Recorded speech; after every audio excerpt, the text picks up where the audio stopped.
Welcome to the Key Hire Small Business Podcast, your go-to resource for tackling challenges and empowering small business owners to scale successfully. Our mission is to help unlock your business's full potential.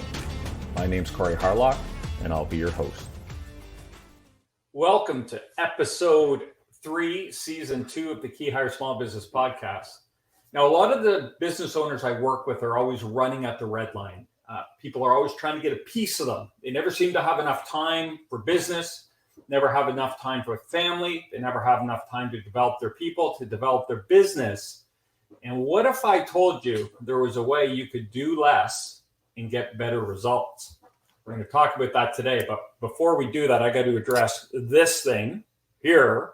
I got a procedure done on my nose yesterday. So if you all don't mind, I'm going to sit this way. It's already a big enough distraction. So I'll sit this way so you don't see it. Our guest today, Jeff Koziatek, he has been around. He's been in the entertainment industry. He's a Vistage speaker. I met him through the Vistage network, but he has a business called Core Authenticity, and he teaches you how to do more of what you want, less of what you don't want, and grow personally and professionally and grow your business throughout. And today we're talking about how to let go and do more. But before we get to Jeff, I just want to remind you, if you like what you're hearing, hit the like, hit the follow, hit the share button on the podcast or on the YouTube channel. We'd love for you to check in with us and get updated as we release new episodes. So without further ado, let's bring Jeff on. Hey, what's up, man? How did I do? Did I get it? I think you did great. I felt really good about the whole thing. That's awesome. So Core Authenticity, I love this topic about letting go to do more because I know a lot of business owners, what I talk about a lot of time is when your only input is time, when all you can do to grow your business is work longer, work harder. Yeah. We've hit a breaking point in the business, right? When your only input is time, you're going to burn out. You're running at the red line, and something's got to give. So this concept around doing less to get more, I know it works because I think we've all done it at a point. But when you're in the thick of it, it's hard to shift your brain and your mind to kind of settle down and weed through this stuff. So absolutely. And we live in a culture that says you work hard and you always have to be working, work. You're either growing yourself, you're developing your business. If you're not growing, if you're not developing, then you're falling back. So, I mean, it's ingrained in what we're swimming in. But I really love to know, you said, I've experienced this where I'm doing less and I'm getting more done. Like, you know that it works. How do you know that it works? Well, because I think, I've done it, right? There have been times where I think I can only speak for myself, but I have to imagine other people have come to a point in their life where, like, okay, something has to change. I have to let go of something, or I need to take a breath and calm down and kind of survey my surroundings and say, what's important, what's not important, what can I get other people to do? I mean, shit, we do it with taking care of the household and the kids, right? It's like, yes. Do I need to take do I need to be the one to drive my daughter or my son to this event, or can I hire a high school student to do that, right? And is it more important for me to kind of have some decompression time or drive them all over town?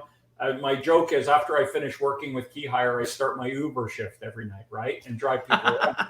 So, yes. So it works, but so I think at a personal, professional, we've all had to do it at a point. And I'm kind of interested to you, with Core Authenticity and what you do. Yeah. What are kind of those red flags or those markers? What is it? What happens when someone says, man, I got to call Jeff, or you step in and say, hey, I can help you? What are those kind of red flags or events or situations people can look at and think, okay, this is one of those situations where I need to let go of stuff? Yeah. I would say there are 4 markers that usually pop up. one of the markers is feeling overloaded and stressed out, most likely because you've said yes to everything and you've not been able to say not yes. Second marker would be second guessing. If you find yourself doubting your decisions, or you're just not fully committed to where you're headed, that would be a marker. Another marker would be burnout, where you've lost the passion for what you do. You don't get excited to go to work and run your business or to be there with your family. You're like, I don't want to go home. I want to stay at work because I feel better there. Or I don't want to go to work. I want to stay home because I feel better there. Or I don't want to go to either of them. I'm going to go take a cruise and it's just going to be me. Right. So that would be the third marker. And then the fourth one would be some kind of transition. If you find yourself forced into a transition because things aren't working either personally or professionally, those four reasons or those four markers are typically indicative of doing way too much and not managing our calendars. So you say forced into a transition. Help me understand that. What might an example of? I just want some clarity on that, just in case someone's on the transition bit. Yeah, like what is forced into a like what would be? Forced transition? Personally, if we become a workaholic. And then our relationships suffer and we end up getting a divorce or going through a separation, or so there's serious relationship failure or strain there. Failure, that would be a transition. Or a business relationship that might have blown apart or something. Yeah. If you've got high turnover and, why am I getting high turnover? Why can't I retain the top talent that I hired? Oh, it's because I am building a culture all around doing as much as you possibly can, sacrificing yourself at all costs. So that would be a forced transition. Or maybe you've been let go. Maybe your business has been taken from you, or it's gone under because you can't maintain the quality that you're used to delivering. Now, these all sound like extremes, right? Like end of the line. Like these are, we talked about running at the red line, right? Everyone wants a piece and you're near that melting point or that breaking point. Is that usually when people kind of say, okay, something's got to give, I need to make a change? Or is that the rock bottom, or are people able to self-diagnose before they get to those points?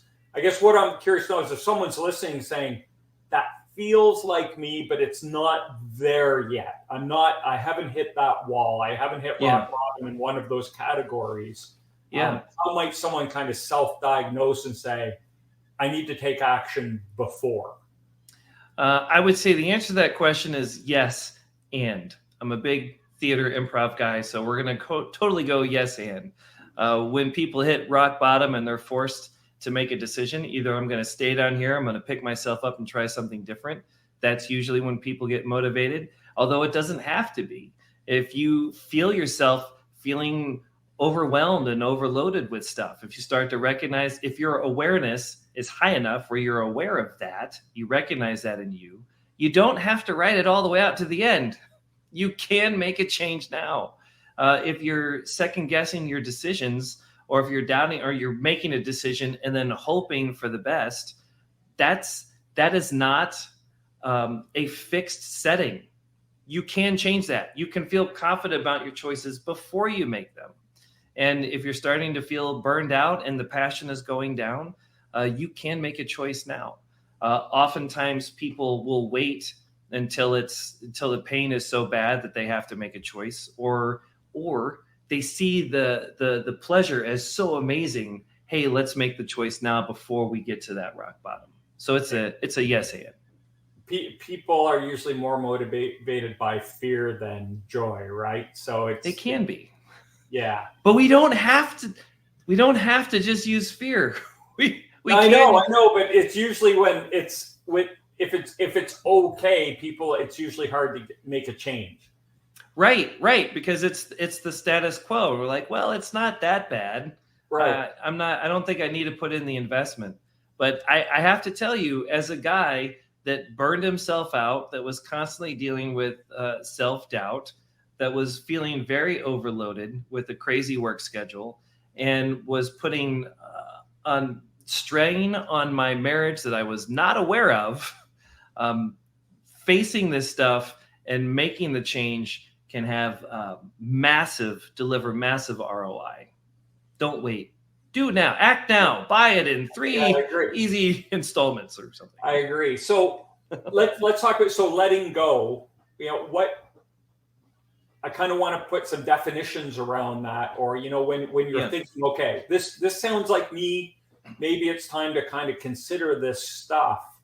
And you're wading through all of your responsibilities, personal, professional, relationship, family, all that good stuff. Yeah. So it's a big, vast topic, right? Right. So when we talk about, okay, we got to let go of some stuff to actually move forward and be more successful. Is there a process, a thought process, or a recipe to kind of weigh what we need to keep and what we need to delegate or just get rid of? Let go of? You let go, yeah. That's thematic. Yeah, I would say that recipe is right here in my recipe book. No, there it is. It's a mindset thing. But before I respond to that, I would love to ask you the question: why do you think people do so much? My first thought was because we think we need to. Yeah, and why do you think we need to do so much? Not you, the other people. Yeah. Or me several years ago. I think there's an element of keeping up with the Joneses. I think there's an element of how you think people are perceiving you. Are you successful? Are you not? Where do you see yourself, and where do you think you should be? Status wise, earning wise, all that good stuff, right? There's, I remember years ago when I was in the hospitality industry. I thought I wanted to be a regional manager for this company. That's what I wanted. And I told everyone that's what I wanted. But one day I looked around at the president of the company and all the regional managers, and I thought, these guys are a bunch of assholes, man. I do not want to spend every day of my work life with these people. Why do I want that? Right. And so that was like a big aha for me. I was like, man, if I get what I've been telling people I want, I'm going to be miserable. So I left the company. I was like, not only do I not want to work with these people, I don't even want to work for them. I don't want to be a part of it. So sometimes I think it's this, we're driving for something because we think we need to, whether it's the right thing for us or not. I don't know if I answered your question, but you did. Okay. You totally answered my question. I asked you what do you think causes people to do a whole lot, and you said keeping up with the Joneses, appearances, and because we think that this is just what we have to do. Okay. If I heard you right. Yeah, and it's a good summation, yeah. And that makes a whole lot of sense. The reason I asked that is because growing up, I received 2 messages. One was find something you love to do and make that your job. Right. And the other one was no one ever said the second message. The first one I got from my parents all the time. I was like, well, I love theater and art and people. And they're like, go be an actor. They were nuts. The other message was unintentional, and that was you are what you do. Your choices define you. You're nothing aside from your performance. And so I took both of those messages, I married them together, and became a massive workaholic. If I was what I did, I could not take a break. I couldn't take vacations. I couldn't stop, because if I stopped, then I would be worth less. And that was a problem. It led me to a really, about a 25-year career in entertainment, crossing all kinds of social boundaries, meeting a wide variety of people. And over those 5,000 presentations all across the country and in Canada, I realized that everyone that I've met, regardless of their background or where they're at in life, they're all wrestling with the same stuff. What is my worth and where does it come from?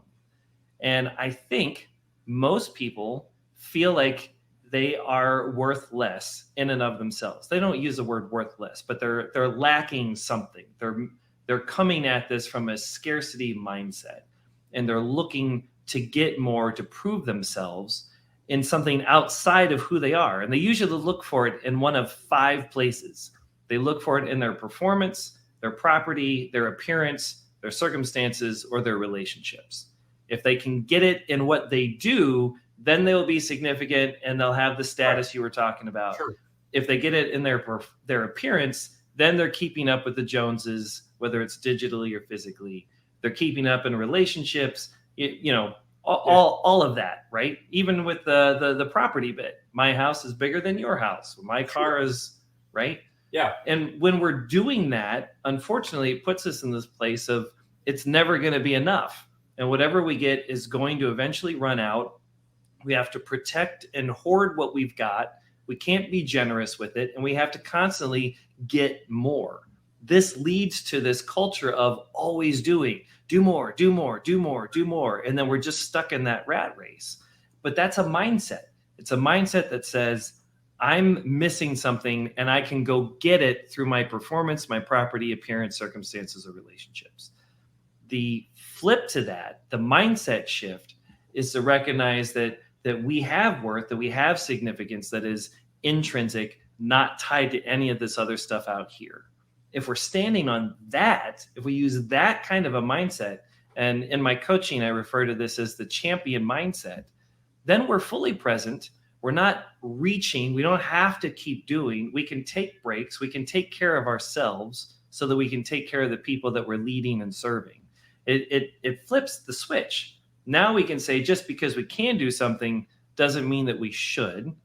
We could take a look at what's going on and not to go too far down the rabbit hole, but pick activities and choices that align with our core values, our core vision and mission and what we're all about, and say not yes to the things that don't.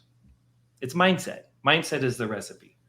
So you bring up a few good things, right? It's like that. I think I read somewhere they did a survey, and people who make less money are actually, overall, they are more happy people than people that make a lot of money, because it's always that, right? Well, if I just could make that next whatever, once I make this much, everything will be good. And then you get there, you realize, well, I'm making this much money. It's just like in my world, right? When people go out and they accept a new job and then they get a counter offer for a bunch more money. And I always kind of tell them, I'm like, that's great, but there's going to come a time where you realize you're still doing that same shitty job. You're just making more money, and money isn't the thing. Like, you're still going to be unhappy. Like, that extra 20 grand a year isn't going to change the way you feel about what you're doing. Right. But then you also talked about the voodoo of changing your mindset. I don't remember I said voodoo. I'll call it voodoo. That's you, Corey. I know, but there is that, right? Like, well, yeah, that's, we've all tried it. We've watched Tony Robbins, or we've done whatever. So this kind of leads into the next question. What mistakes, now that we know, right? It's this, instead of outside in, it's an inside out kind of approach. What are the mistakes that people might make? They listen to this and they're like, okay, I'm going to do that. This is what's going to be the game changer for me. What are some of the landmines or mistakes someone could make if they want to start this journey and they don't set themselves up correctly to do it successfully? What are some of the landmines they might fall into here? Mistakes before they start the journey, or mistakes at the beginning of the journey? Either or. Okay, so if before the journey begins, a lot of times we make the mistake that we can do it by ourselves. So we can pull ourselves up by our own bootstraps, and we go it alone. When we go it alone and we don't have mentors, coaches, an outside advisory board that can call out our blind spots, we can take small steps that get us way off course. 1 degree here, 1 degree here, 1 degree here. And the next thing you know, we're way off on the side. We're off our vision and mission. We forgot all about our values. We sacrificed all this stuff, and we've been either pulled or we've just kind of veered off to the side. That sets us up. That could set us up for doing a whole lot and not getting anything done. The other thing that we can fall into before we begin the journey is drinking the Kool-Aid that says you are what you do, that your choices define who you are, your actions define you.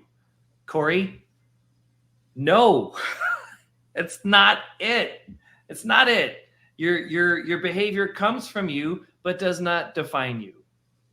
And so if we're not on this journey and we're not talking with a coach, we're not talking with a mentor, we're not getting that outside perspective to shift the mindset. If we constantly swim in that, we will never stop doing more, and we're not going to buy this. Can you reach success with a fixed mindset? Can you reach success with the perspective that I am what I do? Yes. We have seen a small percentage of humanity over the history of time reach success that way, and they pay a massive price. There are consequences for what I call the challenger mindset. Those are consequences I just don't want to pay. I don't believe that those are sustainable or healthy in the long run. So we start the journey by flipping the script, adopting the champion growth mindset, that we can become more, that we're more than what we do. And then once we're on that journey, there are a few other mistakes, other potholes that we should watch out for. One of them is expecting an immediate shift, immediate results. There are some results that will happen immediate, but this is core belief work. And if we can go into brain stuff for a second, your brain will connect neurons to create an action. And if it works, great. And then the brain wants to get super efficient. So the more frequently you do this action or more frequently you have this thought, brain's like, I want to make sure that the electricity fires from this neuron to this neuron super efficient and super fast. So I'm going to pad that neural pathway. And we're going to make it bigger and bigger and bigger so that the energy flows faster. Like, that makes sense, right? Yeah. Right. Another way of thinking about this is connecting one neuron to the next through a dense forest. The first time we connect those neurons, we have to hack through the forest.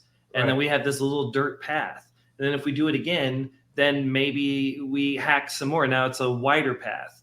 Then we do it again. So brain's like, well, let's lay down some gravel. Well, let's pave that. You know what? It's no longer a trail. Now we're going to turn it into a road. Now we're turning it into a superhighway, right? That's what the brain is doing.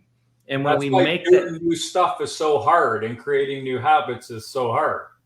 Right. Because the old habit is this ultra deluxe superhighway that is super easy to jump onto. And your brain just says, well, let's get on the highways way more efficient. Let's just jump over there. Yeah. I ain't got time.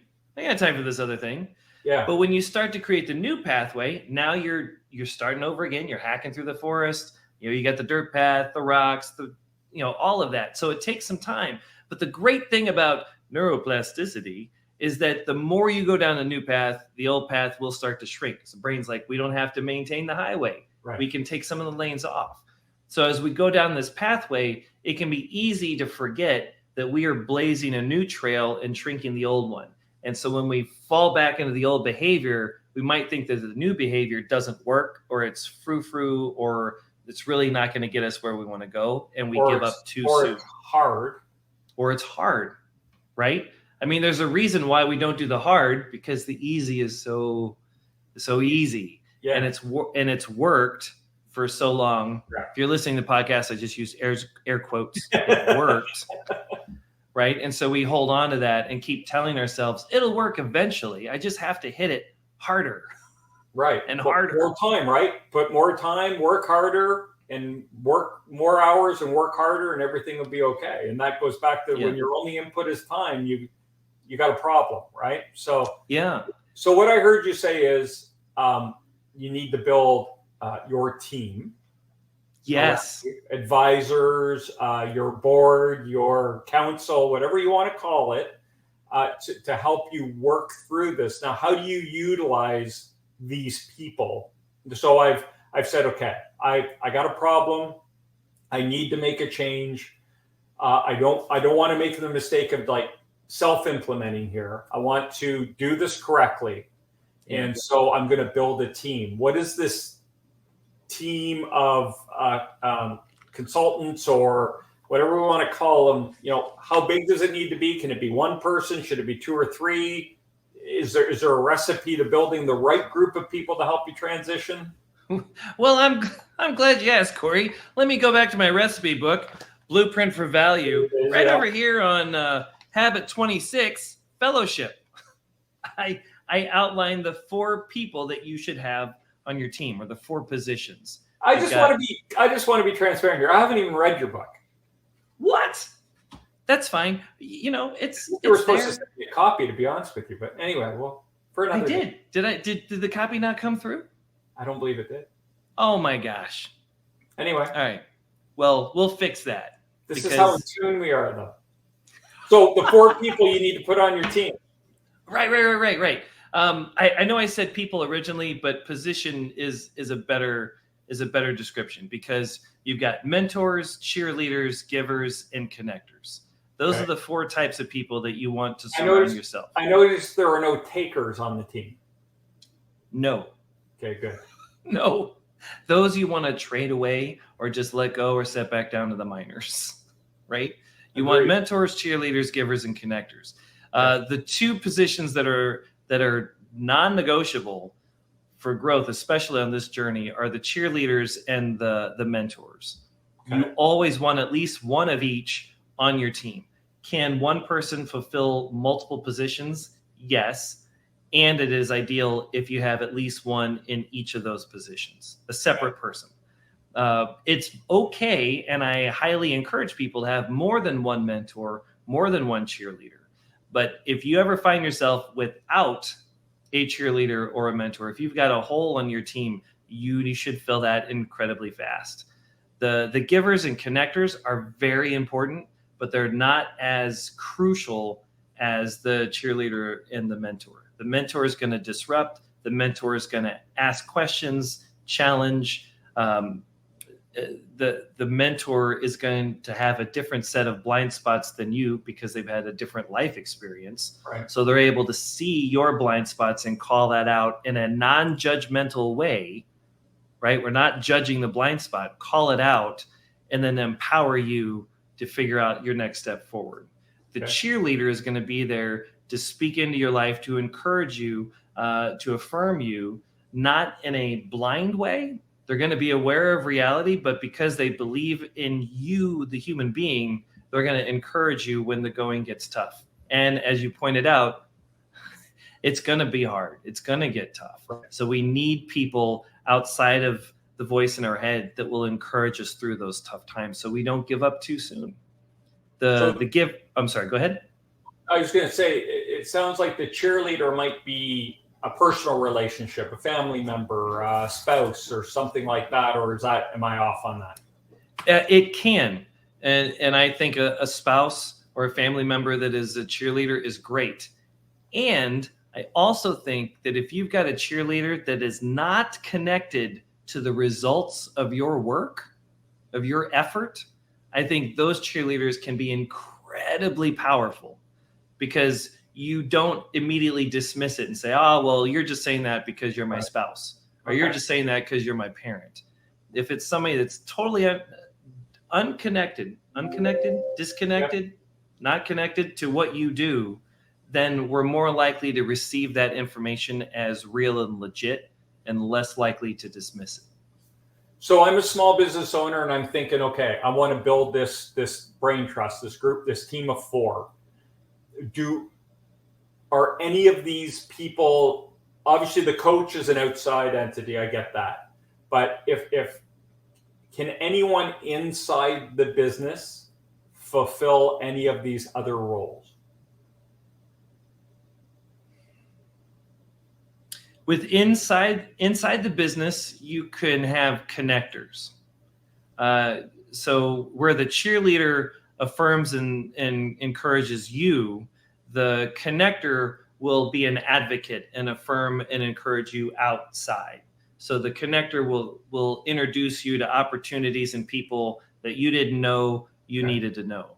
Those people, you can leverage your employees to kind of do that and help you with that part of the journey. Yeah. Hitting networking meetings, fostering relationships, salespeople, your sales force can also do stuff like that. Okay. The giver is somebody that's going to equip you with resources that you don't already have. So that might be more of a vendor. It might be an outside, supporter, somebody that believes, and they give without any expectation to receive. So they're not being paid for it. Sometimes it could be a vendor that is paid for it, that is getting paid for it. Typically, if you hire somebody to come on, maybe you worked with a 1099 and you're like, no, let's bring him or her in-house, Right. and they're gonna do that all here. So that can be in-house. I would strongly suggest looking outside the organization for your cheerleaders and your mentors, because you want people that are going to give unbiased feedback and response and speak honestly into the situation and not feel like they have to hold back or lift you up or say just the right things so that they don't get fired, Right. or affect anything over here. That's why groups like EO and Vistage and YPO are so important. That's why getting business coaches are so important. Hey, it's Corey. And if you like what you're hearing, give this episode a thumbs up and subscribe or follow to get reminders of new episodes of the Key Hire Small Business Podcast. Anyway, yeah. That answer your question?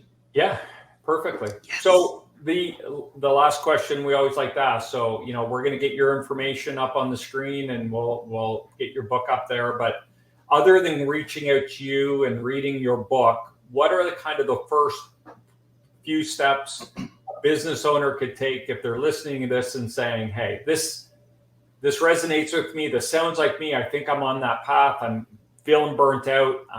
Time is my only input. We're just working hard to work hard. There's got to be something better. What's the first step, first 2-3 steps they should take to start this journey? Ooh. The first step is dropping the fixed mindset that says this is the way it is and the way it will always be, or this is the way to success. I have to burn myself out. I have to sacrifice what I want for this other thing that I want. The mindset that the way forward to reach success is to stay incredibly busy. We have to stop the glorification of busy. So that's the first mindset shift. The second thing I would suggest is look into your circle. Who do you know that's already made the switch? If somebody's already made the switch, you ask them, what the heck did they do? Who did they talk with? People that make this switch rarely do it by themselves. We need that outside perspective. So find out who they worked with, who did they talk to, and ask for an introduction. The third thing I would suggest is just because I work well with Ralph doesn't mean I'm going to work well with you. Finding an outside mentor or coach that fits with your personality is key. Because if you don't fit, you're not going to be vulnerable. You're not going to talk about the things that need to be talked about on a deep root level that will yield the fruit that you want. So can I help you get there? 100%. Do my clients do well? Absolutely. Does that mean that we are the best fit for each other? Not necessarily. Right. So talk with somebody, have an exploratory conversation first before any money is exchanged to find out if you're a good fit. And then if you are, go and allow yourself the time to rewrite those core beliefs so that you reach sustainable success. And if I may, I used to do 350 shows a year while producing 12 video shoots a year, while shooting photo sessions for families and fine art for offices around the country, and trying to be a good dad and trying to be a good, husband, all of this stuff. And it was incredibly busy. Now I'm doing a whole lot less, maybe 20 keynotes a year. I've got less than 20 coaching clients on purpose. I am doing 20 to 40 performances a year, most of those are a give back. And I'm able to do more of what I want, reach more people through the keynotes, through the podcast, through the book, by spending less time going out there and doing all that, because I'm grounded in a foundation of intrinsic worth. I know my values. I know my vision and mission. I know who I am as a human being. And because of that, I can say not yes and lock into things that are going to yield so much more ROI and not just keep me busy. And you can do the same thing. Very cool. And my friend Sasha, thanks for chiming in. And she says it's not about sacrifice; it's about choice. Right? Oh, right. I'm preach that. Yeah, it's not about I need more time. We're just not managing our activities. Right. And why are our activities not managed? Because we don't have that foundation, that champion mindset. That's an year 5. This has been a great conversation. I've really enjoyed it, and I think there's a ton of value here. So, Jeff, if someone does want to continue the conversation with you, reach out to you, learn more about you, your book, your services, how can we get in touch with you? Oh yeah, that you can find me. Let's see how quick he can get. Whatever you say, he's got to flash it up. So I'll say it really slow. CoreAuthenticity.com. Boom. You go to my website, CoreAuthenticity.com. You can find out about my book, the podcast, the speaking, the coaching, all that stuff. Can we get it on Amazon? Oh, yeah. Blueprint for Value, 52 Habits to Discover and Strengthen Your Personal Worth. That is available on Amazon as a paperback and ebook. I'll have another book coming out in 24. Super excited about that. But yeah, reach out. We've got a bunch of free stuff on there. And if I'm not a good fit for you, I'm happy to make a recommendation, because at the end of the day, it's about getting a coach that's going to get you where you want to go. That's awesome, man. Thank you so much for your time. I know your time is valuable, and you are very selective what you do with it. So I appreciate you spending time with us today and speaking to our listeners. Are you kidding? This has been a pleasure. Corey, thank you so much. Thanks. Very grateful for the opportunity. It's been our pleasure. Thanks so much. Thank you for tuning in to today's episode. We appreciate your support. If you enjoyed the show, we would love it if you could take a moment to leave us a review. And don't forget to subscribe or follow to stay up to date with all the latest episodes as they're released. Discover how Key Hire supports small business owners with talent planning and acquisition by exploring our YouTube channel or LinkedIn page. For comprehensive information, visit our website at www.keyhire.solutions, where you can also sign up for a complimentary consultation to discuss any talent, experience, or capacity problems that keep you awake at night. Until next time, stop grinding and start growing.